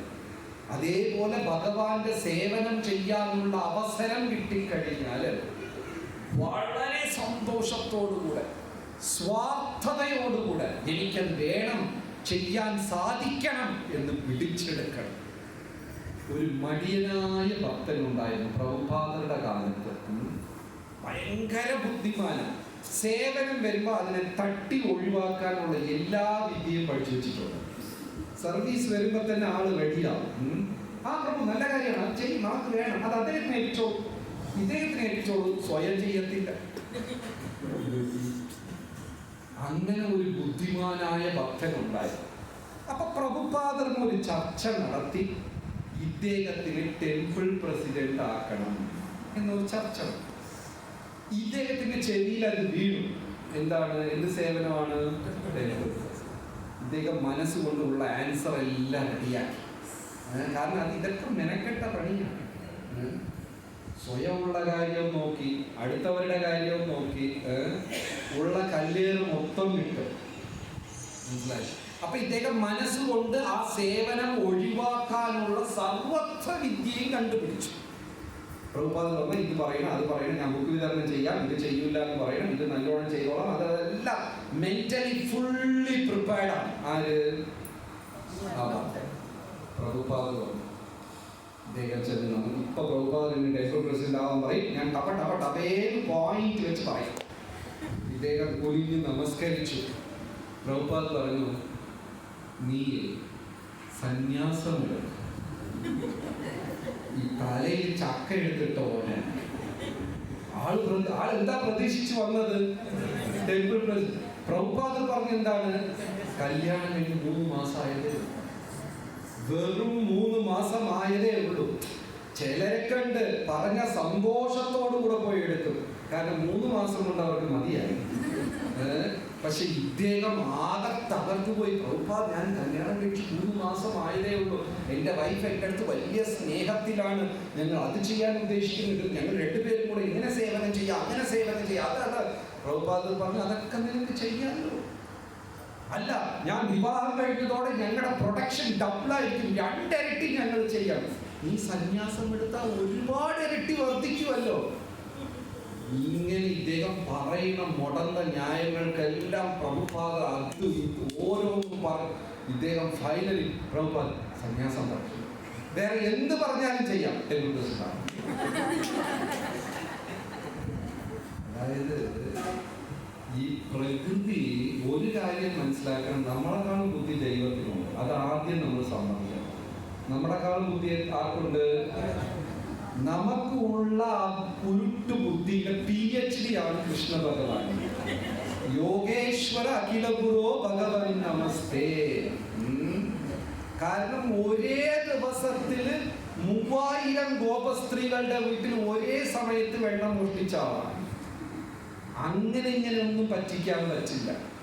അപ്പൊ ഈ ആത്മീയത എന്ന് പറയുന്നത് വളരെ ഇനി ഒരാൾ നിർബന്ധിച്ചോ അങ്ങനെ അല്ലാതെ വളരെ സത്യസന്ധമായി നമ്മൾ ഭഗവാനെ സേവിക്കുക. നമ്മളാൽ കഴിയുന്നതിൻ്റെ പരമാവധി ഭഗവാനെ സേവിക്കുക. ശ്രദ്ധയോടുകൂടെ നാമജപം ചെയ്യുക, ഭഗവത് സേവനങ്ങൾ ചെയ്യുക. ഇതിൽ കൂടെ നമ്മൾ ഭഗവാന് പ്രിയപ്പെട്ടവരാണ്. അതിൻ്റെ ഫസ്റ്റ് സ്റ്റെപ്പ് എങ്ങനെയെന്ന് വെച്ചാൽ, കൃഷ്ണ ഭഗവാൻ നേരിട്ട് നമ്മളടുത്ത് പ്രതികരിക്കുന്നില്ല, അതിനുള്ള യോഗ്യത നമുക്കില്ല. ഇപ്പൊ ഇവിടെ ആരെങ്കിലും ഭഗവാനെ നേരിട്ട് കാണുന്നുണ്ടോ? ഭഗവാനുണ്ട്, നമുക്ക് കാണാൻ പറ്റുന്നുണ്ടോ? നമുക്ക് കാണാൻ പറ്റുന്നതല്ല താഴെ ഉള്ള മുന്തിരിപ്പഴവും നാരങ്ങയും അത് പോകുമ്പോൾ തിരിച്ചു കിട്ടുക ഇല്ലേ? കൃഷ്ണൻ അവിടെ നിൽക്കുന്നതൊന്നും കാണുന്ന പരിശുദ്ധി നമുക്കായിട്ടില്ല, അതൊന്നും ഇല്ല. അപ്പൊ ആ ഭഗവാന്റെ സേവനം നമ്മുടെ കൂടെ കഴിയുന്ന വൈഷ്ണവരെടുത്ത് എത്ര നമ്മൾ സേവിക്കുന്നോ അതിൻ്റെ റിഫ്ലക്ഷനാണ് അവിടെ കാണുന്നത്. ഭഗവാനെ നേരിട്ട് സേവിക്കാനോ ഭഗവാനെ നേരിട്ട് സമീപിക്കാനോ അതിനുള്ള കഴിവ് നമുക്കില്ല. അത് നമ്മൾ എവിടെ പ്രകടിപ്പിക്കണം? നമ്മുടെ കൂടെയുള്ള സഹവൈഷ്ണവരെടുത്ത് പ്രകടിപ്പിക്കുമ്പോൾ അതവിടെ ഉണ്ടാകും. ഇപ്പോൾ ഈ സുഗ്രീവന്റെ കാര്യം തന്നെ എടുത്താൽ, ശ്രീരാമചന്ദ്രമൂർത്തിയും ലക്ഷ്മണനും സുഗ്രീവനെ കാണാൻ ചെന്ന സമയത്ത് സുഗ്രീവന് ഭയങ്കര സന്തോഷമായി. എണീറ്റ് നിന്ന് ശ്രീരാമചന്ദ്രമൂർത്തിയെ സ്വീകരിച്ചു, ഒരു സിംഹാസനം കൊടുത്തു, കഴുത്തിൽ മാലയിട്ട് കൊടുത്തു, കുടിക്കാൻ വെള്ളവും പഴങ്ങളും എല്ലാം കൊടുത്തു. പക്ഷേ ലക്ഷ്മണനെ സ്വീകരിക്കാൻ മറന്നുപോയി. കാരണം പ്രധാനിയായ ശ്രീരാമനുണ്ട്, പക്ഷെ ലക്ഷ്മണന് മാലയിടാനോ ഒരു ഗ്ലാസ് വെള്ളം കൊടുക്കാനോ മറന്നുപോയി, ശ്രദ്ധിച്ചില്ല, ഓർത്തില്ല. അദ്ദേഹത്തിന്റെ ശ്രദ്ധ മുഴുവനും രാമനിലായിരുന്നു. പക്ഷെ ശ്രീരാമചന്ദ്രമൂർത്തിക്ക് അത് ഇഷ്ടപ്പെട്ടില്ല. അത് നോട്ട് ചെയ്ത് വെച്ചു. എന്നെ സേവിക്കുന്നവർ എൻ്റെ ഭക്തനല്ല, എൻ്റെ ഭക്തന്റെ ഭക്തന്റെ ഭക്തനെ സേവിക്കുന്നവനാണ് എൻ്റെ ഭക്തൻ എന്ന് ഋഗ്വേദത്തിൽ കൃഷ്ണ ഭഗവാൻ അർജുനന്റെ അടുത്ത് പറയുന്നുണ്ട്.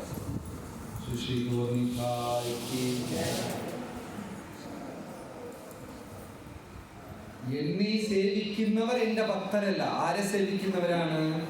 എൻ്റെ ഭക്തന്റെ ഭക്തന്റെ ഭക്തനെ സേവിക്കുന്നവനാണ് എൻ്റെ ഭക്തൻ. അപ്പോ ശ്രീരാമചന്ദ്രമൂർത്തിയെ സുഗ്രീവൻ സ്വീകരിച്ചത് നല്ല കാര്യം. പക്ഷെ ആരെ സ്വീകരിക്കാൻ വിട്ടുപോയി? ലക്ഷ്മണനെ. ശ്രീരാമചന്ദ്രമൂർത്തി നോട്ട് ചെയ്ത് വെച്ചു. അത് കഴിഞ്ഞിട്ട് ഇവരെ തമ്മിൽ ഡീലൊക്കെ ആയി. ആ ഡീൽ എന്താണ്? ബാലിയെ തോൽപ്പിക്കും, സുഗ്രീവനെ രാജാവാക്കും. റൈറ്റ്. അപ്പോ ശ്രീരാമചന്ദ്രമൂർത്തി സുഗ്രീവന്റെ അടുത്ത് പറഞ്ഞു, നീ ചെന്ന് വെല്ലുവിളിക്ക്, യുദ്ധമൊന്നും വേണ്ട. കാരണം യുദ്ധം ചെയ്താലേ കുറെ ഇന്നസെന്റ് ആയിട്ടുള്ള വാനരെല്ലാം മരിക്കും യുദ്ധത്തിൽ. അത് പ്രശ്നം നിങ്ങളെ രണ്ടുപേരും തമ്മിലല്ലേ, അതുകൊണ്ട് ഒരു ദ്വന്ദ്വ യുദ്ധത്തിന് ചെന്ന് വെല്ലുവിളിക്കാൻ പറഞ്ഞു. സുഗ്രീവൻ ചോദിച്ചു, വേണോ? കാരണം ആരെയാ പോയി വെല്ലുവിളിക്കുന്നത്? ഭാര്യ ഭൂമിയിൽ ജയിക്കാൻ ആരെങ്കിലും ഉണ്ടോ? ശ്രീരാമചന്ദ്രമൂർത്തി പറഞ്ഞു, ഞാൻ നോക്കിക്കോളാം, നീ ധൈര്യമായിട്ട് പോ. സുഗ്രീവൻ ചെറിയ വിറയലുണ്ടായിരുന്നു. എന്നാലും അവിടെ ഗുഹയ്ക്ക് മുമ്പേ ചെന്ന്, ഹേ ബാലി, ഏതോ ഒരു സമയദോഷം, സമയത്തിന്റെ പിഴ നിനക്കൊരു സഹായമായി നീ എങ്ങനെയോ എൻ്റെ അടുത്ത് യുദ്ധത്തിൽ ജയിച്ചു. നിനക്ക് ശരിക്കും ധൈര്യമുണ്ടെങ്കിൽ ഒന്നിപ്പോവാ, നമ്മൾ തമ്മിൽ ഒന്ന് ഏറ്റുമുട്ടാം. അപ്പോഴാണ് ഈ സുഗ്രീവന്റെ ശക്തി നീ മനസ്സിലാക്കൂ. എവിടെ ഒളിച്ചിരിക്കുന്നു? വീരു ഉള്ളതൊക്കെ വിളിച്ചു. ബാലി സുഗ്രീവനാണ്. രാവണനും വലിയ വലിയ രാക്ഷസന്മാരുടെ മുമ്പേ നിൽക്കത്തില്ല. ഈ സുഗ്രീവന് ഭ്രാന്താണോ എന്ന് പറഞ്ഞ് ഗതയും തൂക്കിയിട്ട് അവിടെ ഇരുന്ന് ബാലി ഒരു ചാട്ടം. ഇറങ്ങിയൊന്നും വന്നില്ല, ഗുഹയ്ക്കകത്തിരുന്ന് ഒരു ചാട്ടം നേരെ സുഗ്രീവന്റെ മുമ്പേ വന്ന് ലാൻഡായി. സുഗ്രീവന്റെ ഹൃദയം വായിൽ കൂടെ പുറത്ത് വന്ന് പിന്നെ അകത്തു. ജീവൻ ആൽമോസ്റ്റ് പോയി. അങ്ങനെ രണ്ടു പേരും ഏറ്റുമുട്ടി. ബാലി അടിച്ചതിന് ഒരടി പോലും നഷ്ടപ്പെട്ടിട്ടില്ല.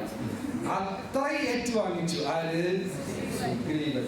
പൊട്ടി, മുഖവും താടിയൊക്കെ പൊട്ടി, ചോര ഒലിപ്പിച്ച് രാമനെ കാണാൻ.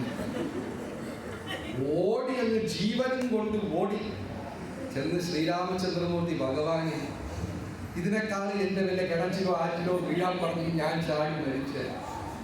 അപ്പൊ ശ്രീരാമചന്ദ്രമൂർത്തി പറഞ്ഞു, സുഗ്രീവ, നിങ്ങൾ രണ്ടുപേരും ഇരട്ടകളായതുകൊണ്ട് എനിക്ക് വ്യത്യാസം അല്ലെങ്കിൽ കണ്ടുപിടിക്കാൻ പറ്റില്ല. ഇതൊരു ഭയങ്കര വിജ്ഞാനമാണ്.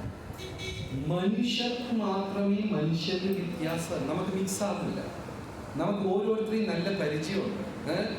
നിങ്ങൾ കുരങ്ങോ പശുവിനെ ഇത്ര ഈസി ആയിട്ട് ഐഡന്റിഫൈ ചെയ്യാൻ പറ്റുമോ?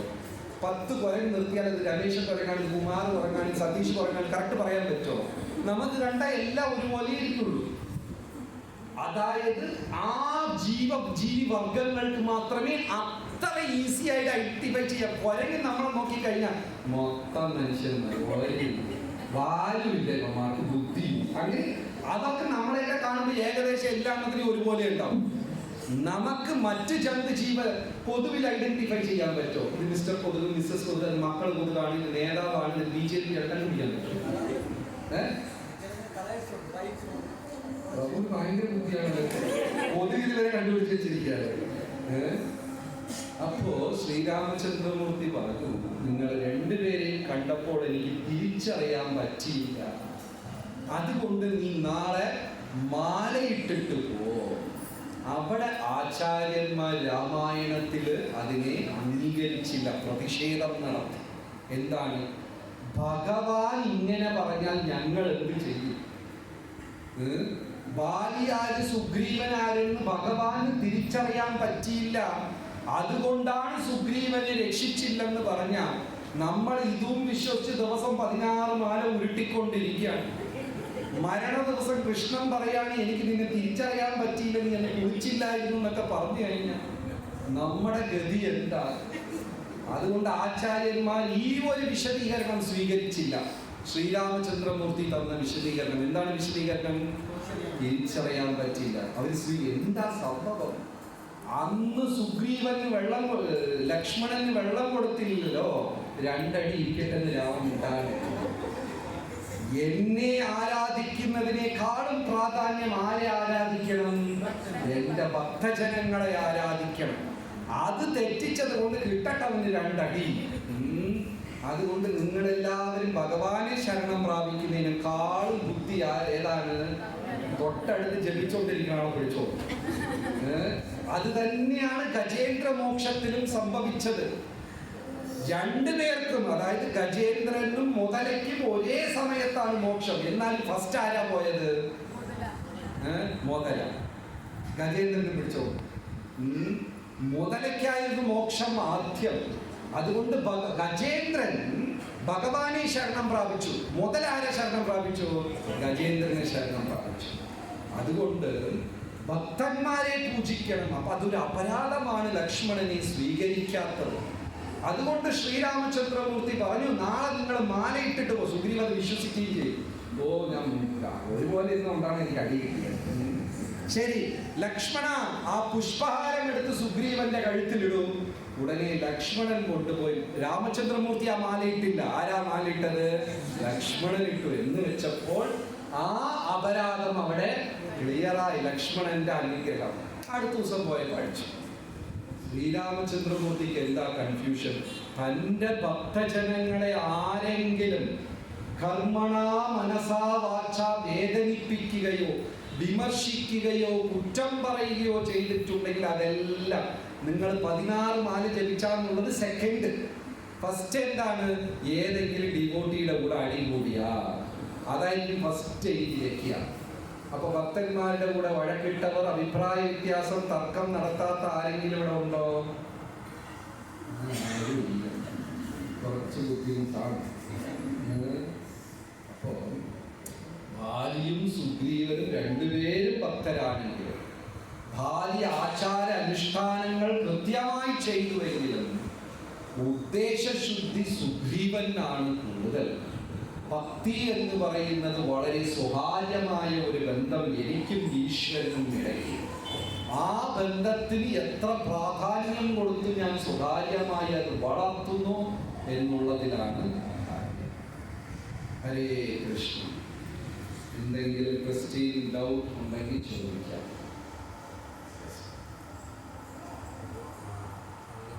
ഉദ്ദേശശുദ്ധി കറക്റ്റാണെങ്കിൽ നമുക്ക് അതാണ് ഭഗവാൻ നോക്കുന്നത്. നമ്മളിൽ പലരും ഈ പ്രസ്ഥാനത്തിൽ വരുന്നത് പല പല ഉദ്ദേശങ്ങളും ഉണ്ടായിരിക്കും. ആ ഉദ്ദേശത്തിനെ എങ്ങനെ നമുക്ക് പരിശുദ്ധീകരിക്കാനായിട്ട് പറ്റും? അതായത് തുടക്കത്തിൽ ഭഗവാൻ അത് കണക്കാക്കില്ല. ഇപ്പൊ ഇവിടെ തന്നെ ഞായറാഴ്ച പ്രോഗ്രാമിന് വരുമ്പോൾ ചിലർ കറക്റ്റ് പ്രസാദ സമയത്തിന് വരും.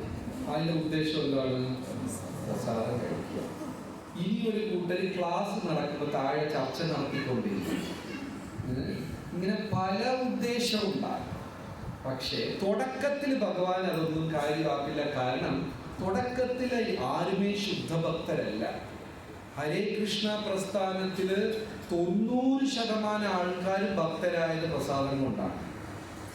ഏത് വീട്ടിലാണ് എല്ലാ ആഴ്ചയും പന്നീരിടുന്നത്? ഏത് വീട്ടിൽ വടയും പായസവും എല്ലാ ആഴ്ചയും കൊടുക്കുന്നത്? ചില വീട്ടിലൊക്കെ തിങ്കളാഴ്ച തൊട്ട് ശനിയാഴ്ച വരെ ചൂടാക്കി അതേ സാധനം കിട്ടും. അപ്പൊ നമ്മൾ തുടക്കത്തിൽ വരുന്നത്, ജ്ഞാനത്തിനായി വരുന്നത് വളരെ വിരളം ആൾക്കാർ. ജപം, സങ്കീർത്തനം അതിനായിട്ടൊക്കെ വരുന്നവർ വളരെ കുറച്ച് ആൾക്കാർ. 90% ആൾക്കാർ നമ്മൾ എന്തിനാ വരുന്നത്? ഫസ്റ്റ് ആലോചിച്ച് നോക്കുക. അടുത്ത ഞായറാഴ്ച തൊട്ട് ലഞ്ചില്ല. ആളും കൂടെ പറയുമോ? ആരും വരില്ല, ഉറപ്പ്. കുറച്ച് പേര് തരും. ആര് വരില്ല? ലീലാദാക്ഷി പദ്ധതി എല്ലാ ഞായറാഴ്ച രാവിലെ അവിടെ നിന്ന് വിളിക്കും. ഇന്ന് ആരാണ് ബുക്ക്, ഇന്ന് മെനു എന്താണ്? അപ്പോ തുടക്കത്തിൽ ഭഗവാൻ അതൊന്നും കാര്യമാക്കില്ല. പക്ഷേ വർഷങ്ങൾ കഴിഞ്ഞും പുരോഗമിക്കുന്നില്ലെങ്കിൽ അവർക്ക് രുചിയില്ല. അല്ലേ? ഞാൻ നേരത്തെ പറഞ്ഞ പോലെ ഒരേ ക്ലാസ്സിൽ ഒരേ കുട്ടി വർഷങ്ങളായിട്ട് ഇരിക്കുമ്പോൾ അത് ഡൾ സ്റ്റുഡൻ്റ് ആണ്. ഭഗവാന്റെ ലിസ്റ്റിൽ ലാസ്റ്റിൽ കാണണം. അത്രയേ ഉള്ളൂ. തുടക്കത്തിൽ എല്ലാവരും എന്താ പറയുക, മിശ്രഭക്തി, പല ആഗ്രഹങ്ങൾ ഉണ്ടാവുന്നു. പക്ഷെ കഴിയുമ്പോൾ നമ്മൾ നമ്മളെ തന്നെ പ്യൂരിഫൈ ചെയ്യണം. അതാണ് ശരിക്കുമുള്ള അവസ്ഥ. അതിനെ ശുദ്ധീകരിച്ച് നമ്മൾ മേലോട്ട് നമ്മുടെ എഫേർട്ടും കുറച്ച് വേണം, ഭഗവാന്റെ അനുഗ്രഹവും കുറച്ച് വേണം. എങ്ങനെയെന്ന് വെച്ചാൽ വെള്ളത്തിൽ ഒരാൾ മുങ്ങുന്നു. അപ്പൊ അതിവിദഗ്ധനായ ഒരു നീന്തൽക്കാരൻ കരയിലുണ്ട്, അവൻ രക്ഷിക്കാം. പക്ഷെ നമ്മുടെ കൈ കുറച്ചെങ്കിലും വെള്ളത്തിന്റെ മേലെ കാണിച്ചാലല്ലേ അവിടെ ഒരുത്ത മുങ്ങുന്നു എന്ന് പറഞ്ഞ് അയാൾ വന്ന് രക്ഷിക്കുള്ളൂ. ഈ മടിയെ കൈയൊക്കെ കെട്ടി അകത്തിരുന്നാലോ, ഈ ഉറക്ക അയ്യോ എന്ന് വിളിച്ചാൽ ആൾക്കാർ എന്ത് വിചാരിക്കുന്നു? കുറച്ച് മോശമായിട്ട് വിചാരിക്കും. ഒന്നും പറയാതെ അകത്തിരുന്നാലോ. നമ്മുടെ ഒരു എഫേർട്ടെങ്കിലും ഉണ്ടെങ്കിൽ ഭഗവാൻ ബൈബിളിൽ പറഞ്ഞ പോലെ 10 പടി ഇറങ്ങി വരും. കുറച്ച് നമ്മുടെ സൈഡിൽ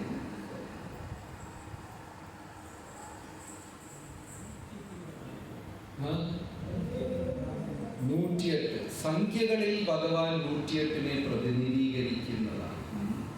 എല്ലാത്തിനും ഒരു റെപ്രസെന്റേഷൻ ഉണ്ടാവും. പൂക്കളിൽ ഭഗവാൻ ആരാണ്? അല്ലാതെ BJP-ക്കാരുടെ അല്ല, ഭഗവാന്റെ. പിന്നെ പർവ്വതങ്ങളിൽ ഏതാണ്? പക്ഷികളിൽ, നദികളിൽ ഗംഗ. അതുപോലെ സംഖ്യയിൽ ഭഗവാന്റെ റെപ്രസെന്റേഷൻ എല്ലാത്തിലും ഉണ്ട്. വേദങ്ങളിൽ, സാമവേദം, സീസൺസിൽ, വസന്തകാലം, എല്ലാത്തിലും ഭഗവാന്റെ ഒരു റെപ്രസെന്റേഷൻ ഉണ്ടാകും. അതുപോലെ നമ്പേഴ്സിൽ 108. അതുകൊണ്ടാണ് എല്ലാ മന്ത്രവും നമ്മൾ 108.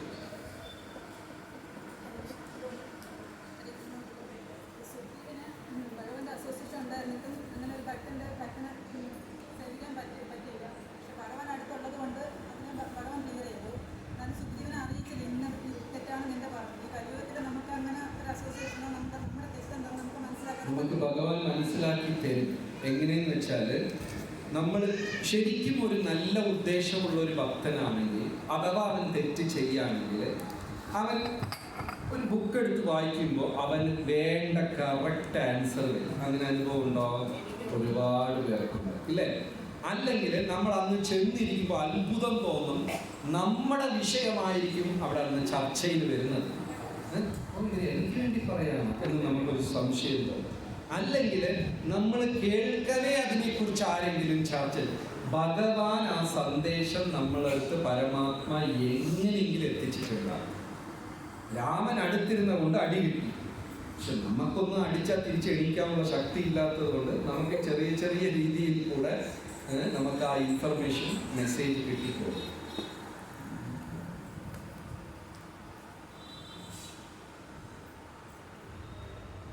ഖട്വാംഗ മഹാരാജാവിന് ഒരു മുഹൂർത്തം കൊണ്ട് മോക്ഷം കൊടുത്തത് എന്തുകൊണ്ടാണ്? ഓക്കെ, ഇതിന് ഖട്വാംഗ മുഹൂർത്തം. ഖട്വാംഗ മഹാരാജാവ് ദേവാസുര യുദ്ധത്തിൽ ദേവന്മാരുടെ സഹായിയായി പോയി. അങ്ങനെ വലിയ യുദ്ധം നടന്നു. നല്ല ക്ഷീണം, കാലങ്ങളോളം യുദ്ധം ചെയ്ത ക്ഷീണം ഉണ്ടായിരുന്നു. അപ്പോ ഇന്ദ്രൻ ചോദിച്ചു, ഇത്രയും മഹാസഹായം ചെയ്തത് കൊണ്ട് എന്ത് അനുഗ്രഹം വേണമെങ്കിലും ഞാൻ തരാം എന്ന് പറഞ്ഞു. അപ്പൊ ഖട്വാംഗ മഹാരാജാവ് മനസ്സിൽ വിചാരിച്ചു, കുറച്ച് ദിവസം ഉറങ്ങണം, കുറച്ച് ദിവസം റെസ്റ്റ് എടുക്കണം. ഇങ്ങനെ പല ചിന്തകളും അദ്ദേഹത്തിന്റെ മനസ്സിൽ വന്നുവെങ്കിലും ഒരു ചോദ്യം ചോദിക്കാൻ അദ്ദേഹം ആഗ്രഹിച്ചു. ഇന്ദ്രന്റെ അടുത്ത് ചോദിച്ചു, എനിക്കിനി ജീവിതം എത്ര ഉണ്ടെന്നൊന്ന് പറയാമോ എന്ന് ചോദിച്ചു. ഉടനെ ഇന്ദ്രൻ നോക്കിയിട്ട് പറഞ്ഞു, ഇനി നിങ്ങൾക്ക് ജീവിതം ഒരു മുഹൂർത്ത കാലമേ ഉള്ളൂ. ഒരു മുഹൂർത്തം എന്ന് പറയുമ്പോൾ 30-40 മിനിറ്റ്, ഇത്രയേ ലൈഫ് ടൈം ഉള്ളൂ. അപ്പൊ ഇന്ദ്രന്റെ അടുത്ത് നന്ദി പറയാൻ പോലും നിന്നില്ല. ആര്? എനിക്കുള്ളത് ഇനി വെറും 40, ഒരു മുഹൂർത്തം കാലം. ഉടനെ ഖട്വാംഗ മഹാരാജാവ് എന്ത് ചെയ്തു? ഒരു ആമ തന്റെ കൂട്ടിനകത്ത് ഉൾവലിയുന്നത് പോലെ ഇപ്പോ നിങ്ങളെ ലുലു ഷോപ്പിംഗ് മാളിന്റെ അകത്ത് അയച്ചു. 3 മിനിറ്റ് സമയം. ഈ 3 മിനിറ്റിൽ കയ്യിൽ എടുക്കുന്നതെല്ലാം നിങ്ങൾക്ക് സ്വന്തം, ഫ്രീ, കാശ് അടയ്ക്കേണ്ട എന്ന് പറഞ്ഞാൽ നമ്മൾ അവിടെ നിന്ന് ഹലോ സുഖമാണ്, കണ്ടിട്ട് കുറേ ദിവസമായാലും എന്തൊക്കെ നമുക്ക് ഒരു ചായ കുടിച്ചിട്ട് വരാം എന്നൊക്കെ പറയും. എന്ത് ചെയ്യും? 3 മിനിറ്റേ എടുക്കുന്നതെല്ലാം ഫ്രീ. എന്ത് ചെയ്യും? വാരിക്കൊണ്ട് കൈ കിട്ടണത് വായിലും കൂടെ 4 കടിച്ച് കല്ല് എത്ര എടുക്കാൻ പറ്റോ എടുക്കും. അതിന് ഉള്ളതേ വില കൂടിയ ചെയ്യൂലേ? അതാണ് ഖട്വാംഗ രാജാവ് ചെയ്തത്. ഇനി എനിക്ക് വെറും 40 മിനിറ്റേ ജീവിത ദൈർഘ്യമുള്ളൂ, വേറെ ഒന്നിനും എനിക്ക് സമയമില്ല. ഭക്ഷണം കഴിക്കാനോ, ശരീരത്തിനെ കുറിച്ച് ചിന്തിക്കാനോ, രാജ്യത്തിനെ കുറിച്ച് ചിന്തിക്കാനോ, എൻ്റെ ബന്ധുക്കളും മിത്രാദികളും പത്നിമാർ കുഞ്ഞുങ്ങൾ ഒന്നിനും സമയമില്ല. ഭഗവാനെ മാത്രം. അതിന് ഉദാഹരണം പറയുന്നത്, ഇത് നമുക്കറിയാവുന്ന ഒരു ചെരുപ്പ് കുറ്റി. ഇപ്പൊ അവരെയൊക്കെ കാണാൻ ഇപ്പൊ അങ്ങനത്തെ പണിയൊക്കെ കുറവാണ്, കട്ടായ പുതിയത് വാങ്ങിക്കുന്നു. പക്ഷെ ഒരു 10-20 കൊല്ലം മുമ്പെയൊക്കെ റോഡ് സൈഡിലൊക്കെ ഇവർ കാണും. നിങ്ങൾ വിലപിടിപ്പുള്ള കോട്ടിട്ടിട്ട് പോയാൽ, ഇനി കല്യാണ ചക്കനും പെണ്ണും മാലയോടെ പോയാൽ, ഈ ചെരുപ്പുറ്റി എവിടെയായിരിക്കും നോക്കിക്കൊണ്ടിരിക്കുക? ആരെന്ത് ചെരുപ്പ് ഇതെന്ന് നോക്കിക്കൊണ്ട് അയാളുടെ ശ്രദ്ധ എന്താണ്? അതിന് മാത്രം. അതാണ് ശ്രീമദ് ഭാഗവതം പറയുന്ന ഒരു ഭക്തന്റെ ശ്രദ്ധ. അങ്ങനെ നമ്മളെ ചുറ്റി പലതും സംഭവിക്കും. നമ്മളെ ചിലർ സ്തുതിക്കും, ചിലർ നിന്ദിക്കും, പ്രശംസിക്കും, അത് നടക്കും, ഇത് നടക്കും. പക്ഷെ ശ്രദ്ധ മുഴുവനും ഭക്തി. 11-ാം സ്കന്ധം ഭാഗവതത്തിൽ പറയുന്ന ഉദാഹരണം, ഒരു അമ്പും വില്ലും ഉണ്ടാക്കുന്ന ഒരു കൊല്ലൻ, അയൺ സ്മിത്ത് ഈ അമ്പ് ഉണ്ടാക്കുക. ഈ അമ്പിന്റെ പ്രത്യേകത, വെയിറ്റ് കൂടിയാൽ ദൂരെ പോവില്ല, വെയിറ്റ് കുറഞ്ഞ കറക്റ്റ് ലക്ഷ്യത്തിൽ തറക്കില്ല. വെയിറ്റ് കൂടാനും പാടില്ല, വെയിറ്റ് പെർഫെക്റ്റ് ആയിരുന്നാലേ ആ അമ്പ് കറക്റ്റ് പോവുള്ളൂ. അപ്പൊ അവൻ അടിച്ചതിന് ഷേപ്പാക്കി പോയിന്റ് ചെയ്തുകൊണ്ടിരിക്കുകയാണ്. അപ്പോ റോഡിൽ കൂടെ രാജാവിന്റെ വലിയ ഒരു ഊർവലം, ഘോഷയാത്ര, രാജാവും പല്ലക്കിലും നാട്ടുകാരും മന്ത്രം ചൊല്ലിക്കൊണ്ട്, പെണ്ണുങ്ങൾ നൃത്തം വെച്ചോണ്ട്, ഇവൻ ഇവിടെ പൊട്ടിക്കൊണ്ട് തന്നെ ഇരിക്കണം. ഇത്ര സംഭവിച്ചിട്ടും ആ കൊല്ലന്റെ ശ്രദ്ധ മാറിയില്ല. നമ്മൾ ജപിക്കുന്നത് എങ്ങനെ ശ്രദ്ധിച്ചിരിക്കുന്നു അതുപോലെ. ഒന്നുമില്ലെങ്കിൽ അപ്പുറത്തെ വീട്ടിൽ എന്താണ് എത്തി നോക്കുന്നത്, ഇല്ലേ? ആരും ശല്യപ്പെടുത്തില്ലെന്നാണ് 4 മണി കൊടുത്തിരിക്കുന്നത്. എന്നാലും നമ്മുടെ ശ്രദ്ധയുണ്ടോ? നമ്മുടെ ജപം വെച്ച് ഉറങ്ങി നോക്കിക്കൊണ്ടിരിക്കും, അല്ലേ? നമ്മുടെ ശ്രദ്ധ തെറ്റാൻ വലിയ പരിപാടിയൊന്നും വേണ്ട, ചെറിയ സാധാരണ കാര്യങ്ങൾ. അത്രയും സംഭവിച്ചിട്ടും ആ കൊല്ലൻ അതിൽ തന്നെ ശ്രദ്ധിച്ചിരിക്കും. അതാണ് കട്വാങ്ക മുഹൂർത്തം. എനിക്കിനി 40 മിനിറ്റേ ഉള്ളൂ, വേറെ ഒന്നുമില്ല എന്ന് പറഞ്ഞ് അത്രയും ഏകാഗ്രതയിൽ തീവ്രതയിൽ അദ്ദേഹം ഭഗവാനെ ധ്യാനിക്കാൻ തുടങ്ങി. ശാസ്ത്രങ്ങൾ പറയുന്നു 4 വസ്തുക്കൾ അതിനെ നിരന്തരം ചിന്തിച്ചാൽ നമ്മുടെ മുമ്പേ വരും. അസുഖം, പാമ്പ്, രോഗം, വിഷ്ണു. അസുഖത്തിനെ കുറിച്ച് ചിന്തിച്ചോണ്ടിരുന്ന അസുഖം തീർച്ചയായിട്ടും വരും. പാമ്പാണ്, ഇന്നലെ രാത്രി പാമ്പ് വന്നു, അതൊരു ദിവസം നമ്മുടെ മുമ്പേ ഹലോ എന്ന് പറഞ്ഞു. മൂന്നാമത്തത് 4 വിഷ്ണു. അസുഖം, പാമ്പ്, ഇതും കൂടെ പറഞ്ഞില്ല, മരണമല്ല, രോഗം. രോഗം അതല്ലേ അസുഖം. വേഗം അല്ല, കല്യാണം കഴിഞ്ഞവർക്ക് വരില്ല. ശരി, ഏതോ 4. നാലാമത്തത് ഏതാണ്? വിഷ്ണു. അപ്പൊ വിഷ്ണുവിനെ നിരന്തരം ധ്യാനിച്ചുകൊണ്ടിരുന്നാൽ നമ്മുടെ കൺമുമ്പേ ആര് വരും? അപ്പൊ അത്രയും തീവ്രമായിട്ടാണ് കട്വാങ്ക ധ്യാനിച്ചത്.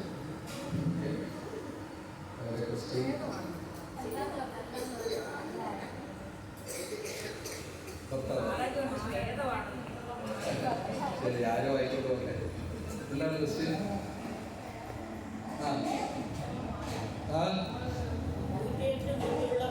മാല ഏത് മന്ത്രം വേണമെങ്കിലും ചൊല്ലാം. ഓരോ മന്ത്രത്തിന് അതിൻ്റെതായ ഫലമുണ്ട്. ഗണപതിയെ ചൊല്ലിയാൽ തടസ്സം മാറിക്കിട്ടും, മഹാദേവന്റെ മന്ത്രം ചൊല്ലിയാൽ ഉദ്ദേശകാര്യം, നല്ല കുടുംബം, ആരോഗ്യം, ഇതെല്ലാം ലഭിക്കും. ഇതെല്ലാം ഭഗവാന്റെ നാമം ചൊല്ലിക്കഴിഞ്ഞാൽ ഇതെല്ലാം കിട്ടും. അതിനുപരി മോക്ഷവും കിട്ടും. അതിനുപരി ഒരു ഭക്തനായി ഭക്തിയും ലഭിക്കും. ഓരോ മന്ത്രത്തിനും ഒരു ഫലമുണ്ട്. ഹരേ കൃഷ്ണ മന്ത്രം മഹാമന്ത്രമാണ്, ഉപരിയാണ്. ഓക്കെ,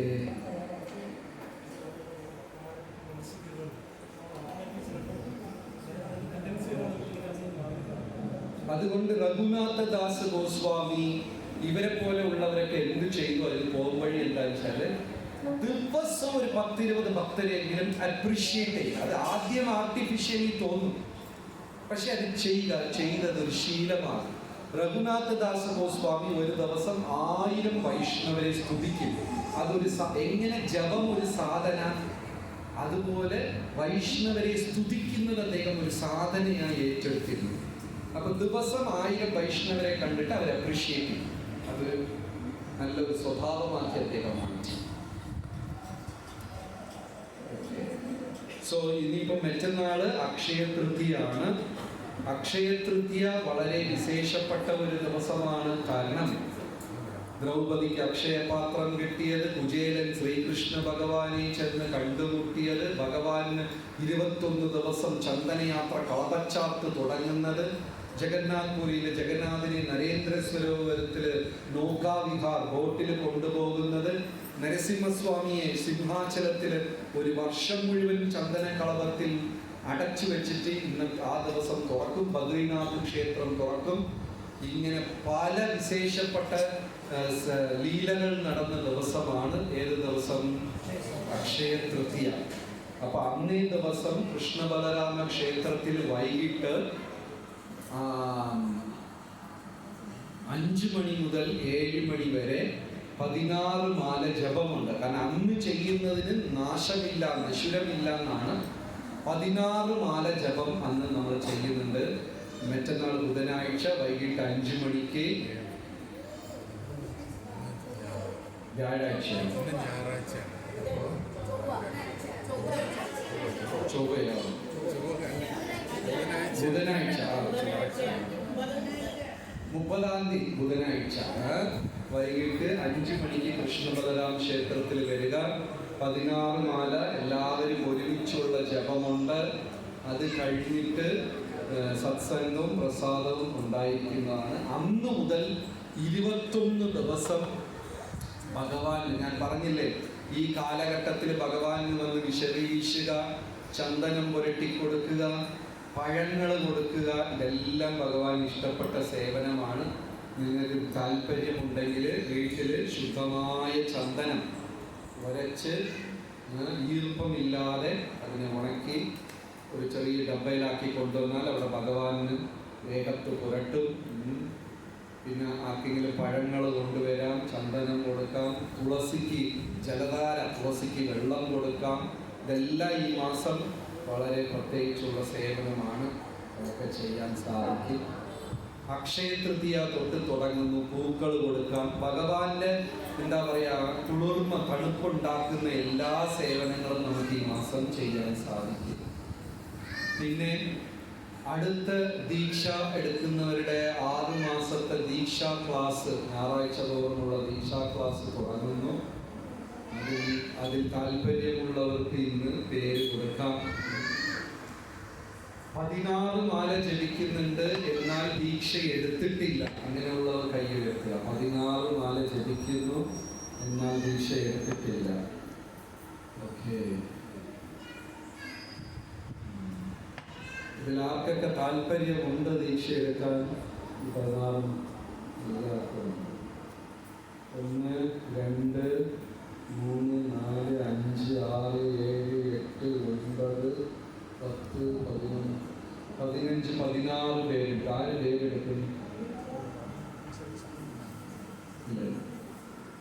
ഈ 16 പേരുടെ പേര്. പിന്നെ ദീക്ഷാ ക്ലാസ് അറ്റൻഡ് ചെയ്യാത്തവർ അറ്റൻഡ് ചെയ്യാൻ താല്പര്യമുള്ളത് എത്ര പേരുണ്ട്? അടുത്ത ദീക്ഷയ്ക്ക് ഇത് ക്ലാസ് അറ്റൻഡ് ചെയ്യണം. ഓക്കെ, സോ ഈ 2 ലിസ്റ്റും പേരെടുക്കുക. 8 മാല ജപിക്കുന്നവർ എത്ര പേര്? 16 ആയിട്ടില്ല, എന്നാൽ 8 ഒക്കെ ആയത്, 8 മാലയൊക്കെ ആയത് കുറച്ച് പേര്. 4 ഓക്കെ. 1-നും 4-നും ഇടയ്ക്ക് 1 2 3 ജപം തുടങ്ങാത്തവർ ശരിയായില്ലല്ലോ. ബാക്കി കയ്യെത്താത്തവരെന്ത്? ജപമേ തുടങ്ങാത്തവരാരെങ്കിലും ഉണ്ടോ? ഇല്ല. ശരി, 1 2 3 കാറ്റഗറി